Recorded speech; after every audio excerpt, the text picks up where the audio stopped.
localizaram o versículo.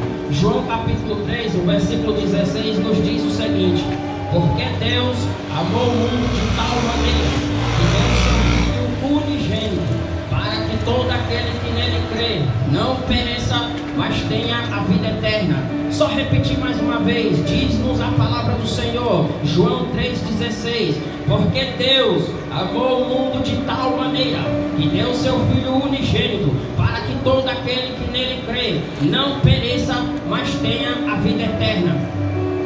Meus queridos e amados irmãos, esse versículo está localizado dentro de um texto, qual este fala de Nicodemos, o qual este também vai ter com Jesus. Mas não é sobre Nicodemos que eu quero falar hoje. Como eu disse, esse versículo é apenas uma base inicial para uma breve mensagem, qual eu desejo trazer da parte do Espírito Santo a minha e a sua vida. Como nós já podemos observar, o Espírito Santo já nos alertou já aqui que há uma grande necessidade da palavra de Deus. Então permaneça um pouco mais ouvindo o que Deus há de falar às nossas vidas. O nosso pastor já falou um pouco para a gente, já nos fez meditar um pouco no que Jesus fez pelas nossas vidas. E eu quero também continuar pensando com o pastor a respeito do que Jesus fez por mim e fez também por você. Ora, a Bíblia vai dizer que Jesus, ele é enviado por Deus. Nós bem conhecemos a história. A vida de Jesus na terra não foi para um passeio de lazer. A vinda de Jesus dos altos céus não veio para simplesmente passar aqui 33 anos mais ou menos da sua vida na terra. A vinda de Jesus na terra não veio aqui só para perder tempo nesta terra, não. Jesus, ele estava na eternidade. Nós bem sabemos que Jesus, ele é o Filho de Deus. Se lermos a Bíblia com cuidado, vamos perceber, porque pode ser que alguém lá fora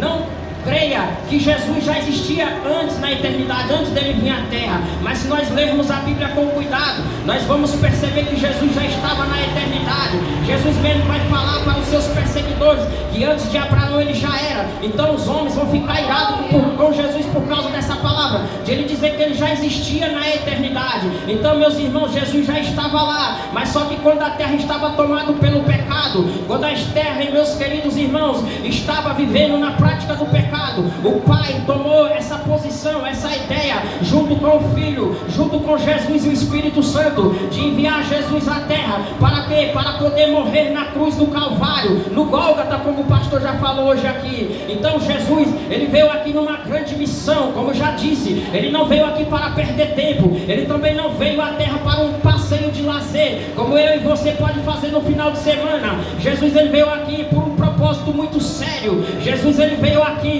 dar a vida dele por mim e por você, para que hoje eu e você estivessem aqui como nós se encontramos. Nós estamos aqui hoje, meus irmãos, é porque Jesus, ele aceitou a vontade do Pai. Estamos aqui hoje, meus queridos irmãos, é porque Jesus, ele suportou todas as dores que recaíram sobre a sua vida, desde o momento que ele foi preso até o momento que ele subiu na cruz do Calvário. Observe, se você ler a Bíblia Sagrada, os evangelhos, melhor dizendo, os evangelistas que escreveram o evangelho de Jesus, Mateus, Marcos, Lucas e João, você vai perceber que a trajetória de Jesus, quando ele é preso no jardim do Getsemane, e ele vai para a casa do sacerdote, depois ele vai para Herodes, Herodes manda para Pilato. Quando você meditar na palavra do Senhor, você vai perceber que o que Jesus sofreu não foi brincadeira. O sofrimento que caiu sobre a vida de Jesus foi algo terrível. É como se tivesse feito um terrorismo com ele, pastor. O que fizeram com Jesus foi um ato terrorista, meus irmãos.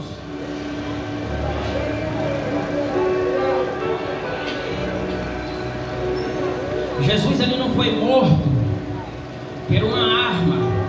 Ele não foi morto por um 38, vamos assim dizer. Jesus não foi morto pelas armas que existem hoje na terra, não. Quem sabe se a morte de Jesus fosse pelas armas que há hoje, talvez o sofrimento tivesse sido menor. Mas se você meditar, se você cavar um pouquinho a Bíblia Sagrada e meditar com paciência, ler com paciência, sem correria, você vai perceber que o sofrimento de Jesus foi algo terrorista. Foi grandes dores que vieram sobre Jesus. Eles falaram, não, nós vamos matar ele, mas antes de nós matar ele, ele vai conhecer o que é a dor. Antes de nós matar ele, ele vai conhecer o que é a dor de verdade.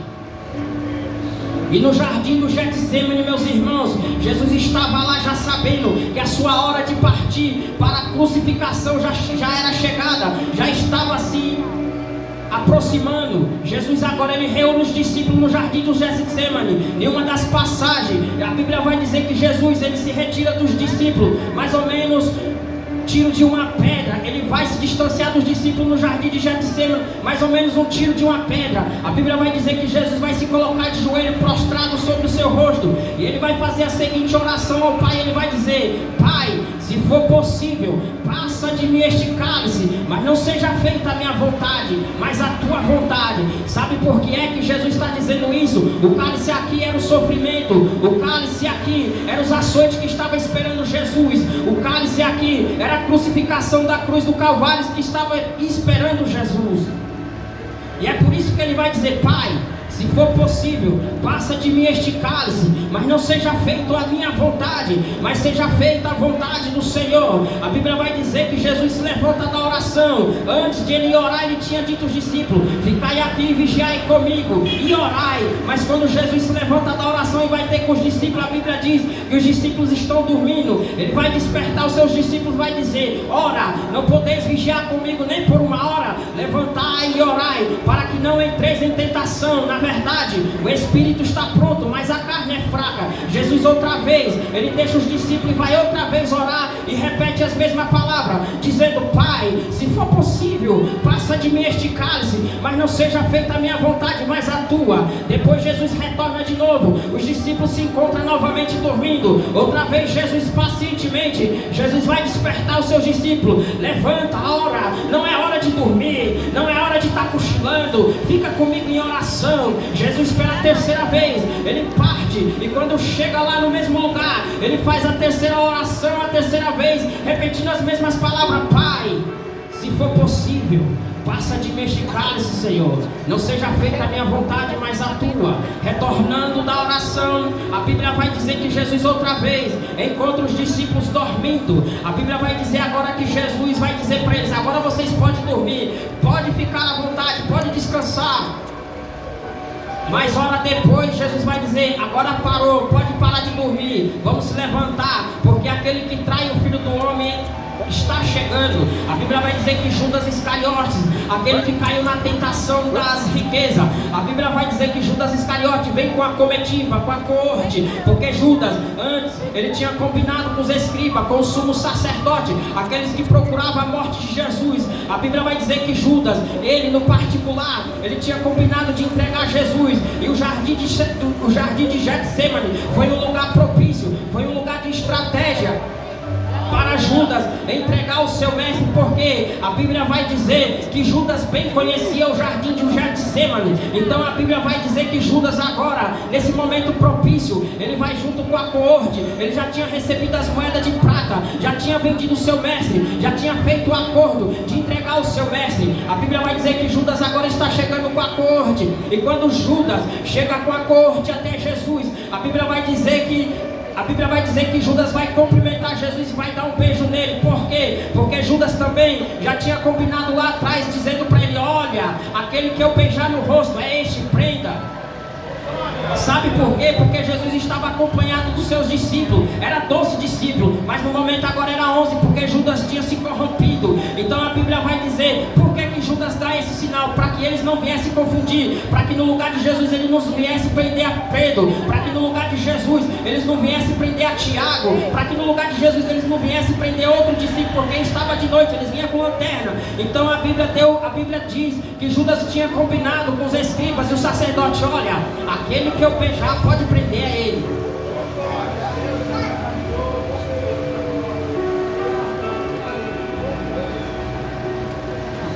Permita só abrir um rápido parênteses, temos tempo para falar isso. Tem muitas pessoas que chegam até nós e nos trata até bem, é o tapinha nos ombros, é dando beijo. Beijo naquela época era um sinal de cumprimentação.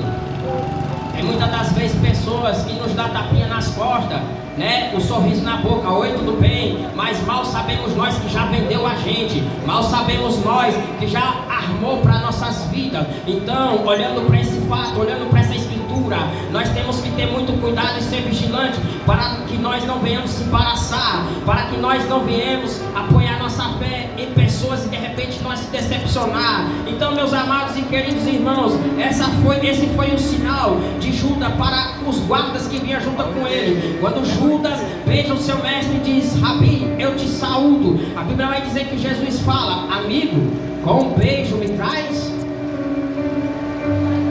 Com um beijo você me entrega? Com um beijo você mostra para eles que eu sou o teu Senhor? É dessa forma que você retribui o que eu fiz para você? É dessa forma que você me entrega depois de tudo que eu te mostrei, os segredos que eu te contei do Pai? Depois de tudo que eu fiz para você, é dessa forma que você me trata? É com um beijo, Judas, que você vai me entregar para estes guardas? Mas do outro lado estava aquele que não tinha se corrompido, Pedro, quando vê que os guardas se aproximam para querer tocar no seu mestre, para querer prender o seu mestre, a Bíblia vai dizer que Pedro, ele desembanha a espada e dá na orelha do soldado e corta a sua orelha. A sorte dele é que não cortou o pescoço.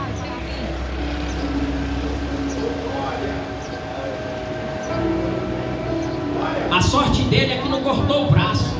Ou quem sabe, pastor, ia até cortar o pescoço. Quem sabe Jesus deu um empurrãozinho nele de algo sobrenatural, a Bíblia não diz. É uma conjecturação. Quem sabe a espada ia pegar no pescoço e Jesus: não, Pedro, não vai matar ele agora não, só a orelha mesmo e eu vou curar. A Bíblia diz que Pedro arrancou da espada e arrancou a orelha do soldado. Mas Jesus vai dizer para Pedro: Pedro, mete a tua espada na bainha. Não beberei eu o cálice que o Pai me deu, Pedro. A Bíblia vai dizer que Jesus agora pega a orelha e coloca no lugar do soldado e ele é curado. A Bíblia vai dizer que agora Jesus, ele é preso. E sendo Jesus preso, eles vão agora levar Jesus à casa do sumo sacerdote. Na casa do sumo sacerdote, lá agora eles vão procurar testemunhas falsas. Eles vão querer de todo jeito levantar algum argumento, alguma coisa que possa terminar de fazer Jesus ir para a crucificação. Porque quando eles prendem Jesus, eles ainda não tinham argumento, eles ainda não tinham testemunhas o suficiente para chegar até Pôncio Pilatos e dizer: olha, crucifica. Não, eles queriam mais uma coisinha, eles queriam mais uma coisa para poder chegar no Pôncio Pilatos: ó, nós queremos que crucifique porque ele blasfemou, porque ele fez isso, porque fez aquilo. Eles ainda não tinham algo concreto. A Bíblia vai dizer que se levanta falsas testemunhas na casa do sacerdote. Eles estão em volta de uma fogueira. A Bíblia vai dizer que um se levanta e diz: olha, esse uma vez disse que se nós destruíssemos o templo, que foi feito pelas mãos dos homens, ele disse que ia retornar esse templo em 3 dias, por mãos que não foram construídas por mãos de homens. Só que eles levantavam muitos falsos testemunhos. A Bíblia faz questão de dizer que nenhum argumento, que nenhum falso testemunho que eles davam era coerente. Tudo que eles falavam não tinha aquela concretização, não batia. Tudo que eles falavam, a Bíblia diz que não funcionava, era tudo falso testemunho. E eles estão ali como sempre, insistindo com Jesus, querendo forçar Jesus errar em alguma coisa para eles pegar aquela palavra para poder condenar Jesus. E agora eu quero abrir de novo um parênteses para dizer algo para a igreja.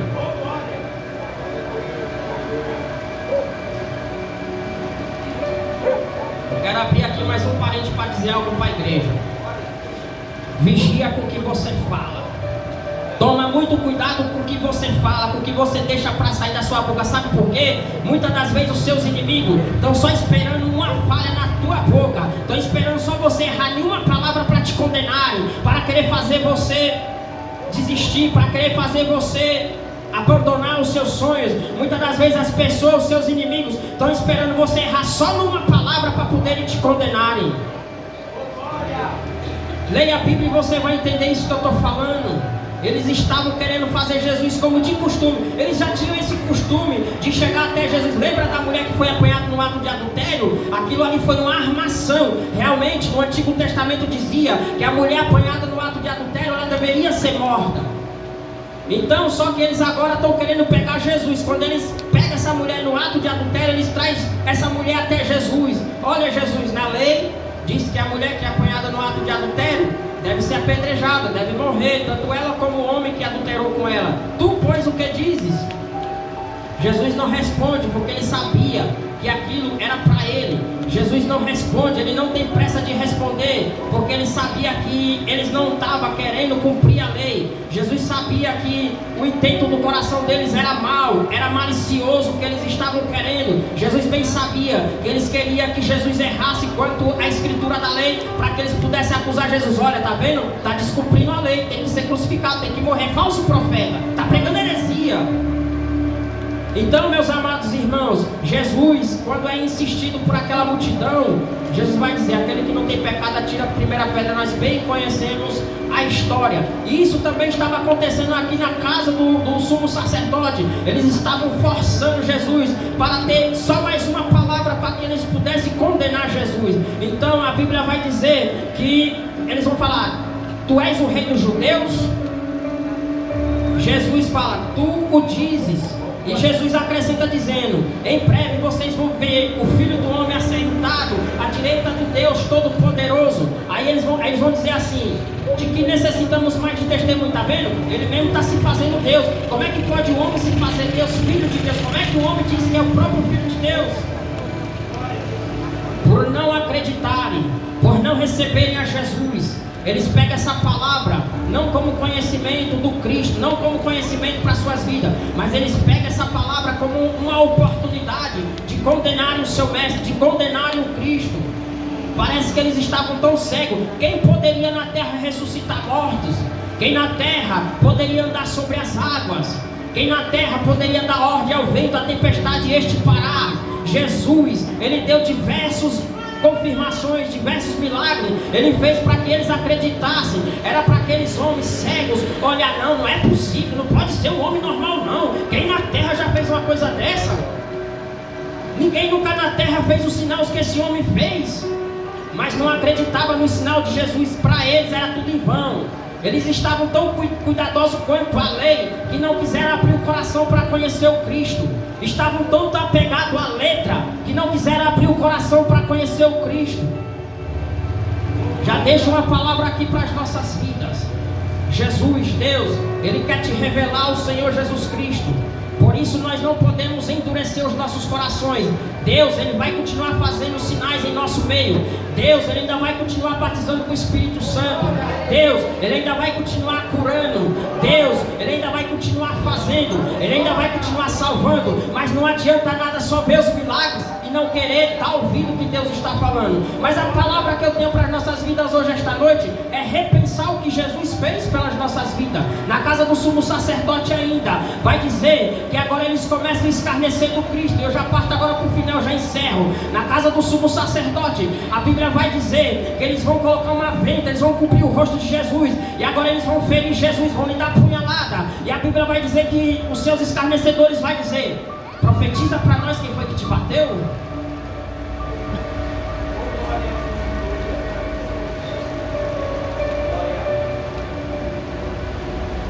Eles cobrem o rosto de Jesus para não saber quem estava batendo nele, porque Jesus, ele sempre profetizava. Como aquilo que estava acontecendo era uma profecia, pastor. Eles tamparam o rosto de Jesus e batia nele e dizia: profetiza para nós quem foi que te bateu. E eles não sabiam que aquilo era uma profecia que estava se cumprindo. Eles não sabiam que aquilo que eles estavam fazendo estava se cumprindo a profecia. Estavam cegos. Batia daqui, batia de lá, profetiza. Tu não és o rei dos judeus? Quem foi que te bateu? Isso foi tudo que Jesus passou por mim e por você, meus irmãos. E para encerrar essa mensagem, eu e a você a pensar o que foi que fizeram com ele depois que agora entregaram para Pilatos. Entregue nas mãos de Pilatos. Pilatos fez de tudo para não crucificar Jesus. A sua mulher teve sonhos. E ela, quando acorda, ela vai dizer para o seu marido: olha, não se mete na questão desse justo não, porque eu muito sofri por ele enquanto eu estava dormindo. Deus já estava revelando para a mulher de Pilatos que Jesus era inocente. Pilatos, ele teme, ele fica com medo agora. Ele não quer se envolver, mas ele era comandante, era rei da época. Ele precisava de fazer alguma coisa, tomar uma atitude. E o povo está ali impressionando: olha, crucifica. Esse aí só anda alvoroçando o povo, só anda pregando heresia, vamos assim dizer. E Pilatos, não, mas o que foi que ele fez? Não vejo nada de mal neste homem. Por que é que vocês estão acusando ele? Quer que eu vos solte Barrabás? Barrabás na época era um homem que tinha se envolvido com homicídio. Era um homem que estava preso por sua consequência, por causa daquilo de errado que ele fez. Na ocasião, era costume soltar o preso. Então Pilatos, querendo abrir mão, querendo se livrar da questão de Jesus, para não tocar em sangue inocente, eu já estou encerrando, para não tocar em sangue inocente, eles oferecem para a multidão Barrabás. Olha, vocês querem que eu solte Barrabás? Eles dizem, não, nós queremos que você crucifique o Cristo. Crucifique o Cristo. Se quiser pode deixar Barrabás lá preso, não tem problema não. Barrabás não nos incomoda. Quem está nos incomodando é o Cristo, o homem inocente. E a Bíblia vai dizer que Pilatos tenta de um lado, tenta de outro, querer tirar Jesus, querer soltar Jesus, mas ele não consegue porque é pressionado pela multidão. A Bíblia vai dizer que Pilatos agora manda açoitar a Jesus. A Bíblia vai dizer que agora os servos de Pilatos estão açoitando Jesus. Repara o que foi o que fizeram com Jesus, para escarnecer dele. Colocaram uma coroa de espinho e ainda lhe deram um bastão, simbolizando o rei. Tu não és o rei? Os escarnecedores, parece que eu estou vendo eles dizer assim: tu não és o rei? Pois pega, toma aqui a sua coroa, uma coroa de espinha. Toma aqui um bastão, tu não é o rei? A Bíblia vai dizer que ele foi açoitado. A Bíblia vai dizer que Jesus recebe uma coroa de espinho. Não bastando uma coroa de espinho, eles pegam a cana e ainda batem na cabeça de Jesus com a cana. Foi isso que o teu Jesus fez por mim e por você. E eu quero encerrar fazendo uma pergunta: o que é que temos feito para agradecer a Deus o tamanho do sacrifício que Jesus fez por nós? Eu quero encerrar fazendo essa pergunta: o que é que nós temos feito para ser grato a Deus? Será que nós vamos participar do pão e do cálice dignamente? Será que estamos aptos para participar deste pão? Será que durante o dia eu não falei mal do meu irmão? Será que durante o dia eu não menti? Eu orei hoje? Eu consagrei hoje para participar do pão? Ei, isso daqui não é algo normal não. Isso daqui não é qualquer coisa não. Você vai participar do pão e do cálice do Senhor.